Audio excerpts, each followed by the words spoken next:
Assalamualaikum warahmatullahi wabarakatuh. Halo semua, di kesempatan kali ini, kelompok kami bakal menjelaskan apa aja sih siklus akuntansi dalam perusahaan jasa.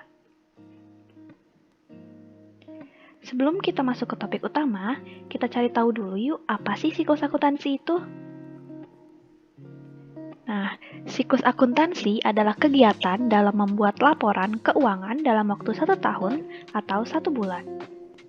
Siklus akuntansi dapat digambarkan sebagai kegiatan proses untuk mengidentifikasi, menganalisis, dan mencatat semua peristiwa terkait keuangan yang terjadi di suatu perusahaan. Perusahaan jasa sendiri adalah perusahaan yang tidak memproduksi barang atau sesuatu yang terlihat atau dapat disentuh, melainkan produk berupa layanan yang dapat dirasakan manfaatnya. Oke, langsung aja yuk kita masuk ke topik utama kita, yaitu siklus akuntansi yang ada dalam perusahaan jasa. Nah, langkah pertama yaitu identifikasi dan analisis transaksi.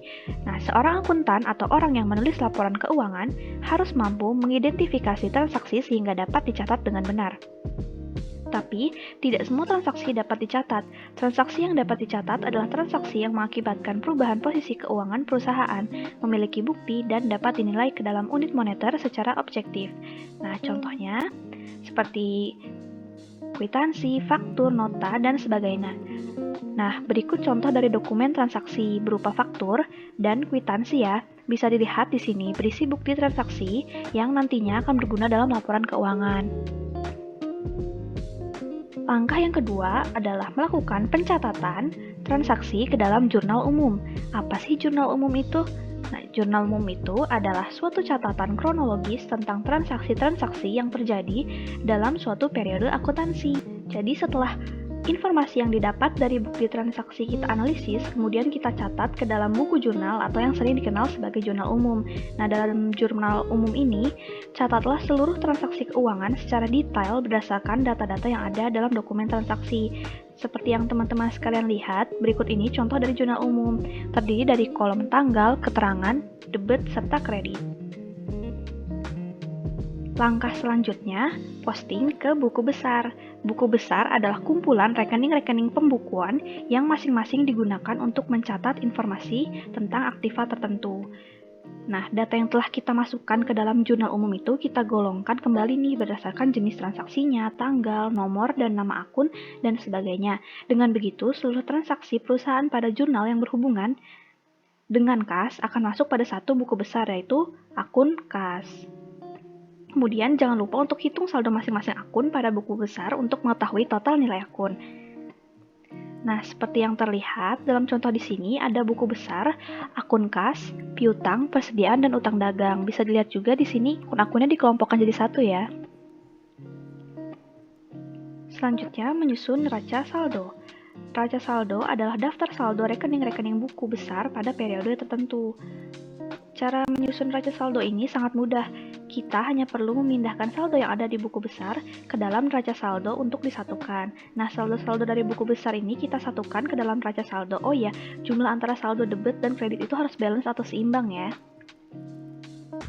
Selanjutnya, menyusun jurnal penyesuaian. Nah, jika pada akhir periode akuntansi terdapat transaksi yang belum dicatat, ada transaksi yang salah atau perlu disesuaikan, maka dicatat ke dalam jurnal penyesuaian. Tapi nggak semua akun masuk ke jurnal penyesuaian. Pada dasarnya ada 6 akun yang perlu penyesuaian di akhir periode, yaitu akun perlengkapan, aktiva tetap, pendapatan diterima di muka, beban dibayar di muka, pendapatan, dan beban yang masih harus dibayar. Nah, bisa dilihat nih di sini terdapat akun perlengkapan, aktiva tetap, dan beban yang masih harus dibayar. Selanjutnya, neraca lajur. Neraca lajur ini berdasarkan dari neraca saldo dan jurnal penyesuaian. Jadi, kalau neraca saldo dan jurnal penyesuaian ini sudah dibuat, maka pencatatan dalam neraca lajur ini mudah. Nah, bisa teman-teman lihat, di neraca lajur ini ada neraca saldo, neraca penyesuaian, neraca setelah disesuaikan, neraca, dan rugi laba. Buat kolom neraca saldo dan neraca penyesuaian ini, kita tinggal masukin nih dari neraca saldo dan jurnal penyesuaian yang sebelumnya kita buat. Selanjutnya, menyusun laporan keuangan. Nah, laporan keuangan adalah catatan informasi keuangan suatu perusahaan termasuk semua transaksi yang terjadi dalam bisnis pada suatu periode tertentu. Laporan keuangan ini terdiri dari laporan laba rugi, laporan perubahan modal, dan neraca saldo setelah disesuaikan. Nah, laporan keuangan yang pertama yaitu laba rugi. Nah, laporan laba rugi ini terdiri dari akun pendapatan dan akun beban. Nah, jadi dalam laporan laba rugi ini kita akan mengetahui besaran atau jumlah laba bersihnya dengan cara total pendapatan dikurangi total beban. Nah, itu akan menghasilkan total laba bersih. Laporan keuangan yang kedua yaitu laporan perubahan modal. Nah, laporan perubahan modal ini hitung atau dengan menjumlahkan modal awal dengan laba bersih, kemudian dikurangi prive atau pengambilan sebagian modal atau aset pada sebuah bisnis atau perusahaan. Nah, dari itu menghasilkan besaran modal akhir. Dan laporan keuangan yang ketiga yaitu neraca saldo setelah penyesuaian. Jadi setelah menyusun jurnal penyesuaian ini kan kemudian kita masukkan ke dalam neraca lajur. Nah, akan didapat neraca saldo setelah penyesuaian. Yang ke-8 itu menyusun jurnal penutup. Nah, setelah membuat laporan keuangan, selanjutnya kita harus membuat jurnal penutup. Jurnal penutup hanya dibuat pada akhir periode akuntansi saja.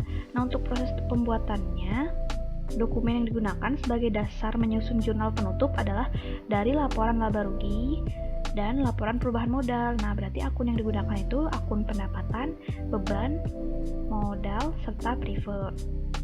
Nah, rekening yang ditutup itu hanya rekening nominal atau rekening laba rugi. Nah, caranya itu dengan menolkan atau membuat nihil rekening terkait. Nah, bisa dilihat kan contohnya di sini ada menutup akun pendapatan, menutup akun beban, menutup laba bersih, menutup prive. Selanjutnya, jurnal pembalik. Nah, tahapan jurnal pembalik ini adalah tahap pengembalian beberapa akun yang telah ditutup untuk mengembalikan saldonya. Akun perkiraan yang dibalik biasanya merupakan pembayaran yang dibayar di muka dan belum jatuh tempo. Nah, bisa teman-teman sekalian lihat ya, contohnya kayak gini. Dan yang terakhir adalah menyusun neraca saldo setelah penutupan. Neraca saldo setelah penutupan adalah laporan neraca yang dibuat setelah jurnal penutup agar bisa memastikan total saldo yang terdapat di dalam buku besar seimbang atau sesuai dengan balance. Nah, tahap ini disebut juga dengan neraca akhir atau awal karena sebagai neraca akhir yang dihasilkan pada akhir periode dan disebut neraca awal karena akan digunakan sebagai neraca awal pada siklus akuntansi periode berikutnya. Pada umumnya, neraca ini menghasilkan akun yakni modal, harta, dan juga utang. Nah, tapi pada akun nominal seperti pendapatan dan beban sudah ditutup oleh jurnal penutup. Nah, bisa dilihat di sini kan cuma terdiri dari akun harta, utang, dan modal. Oke, kita bahas segini dulu ya. Semoga apa yang sudah kita sampaikan bisa bermanfaat. Terima kasih.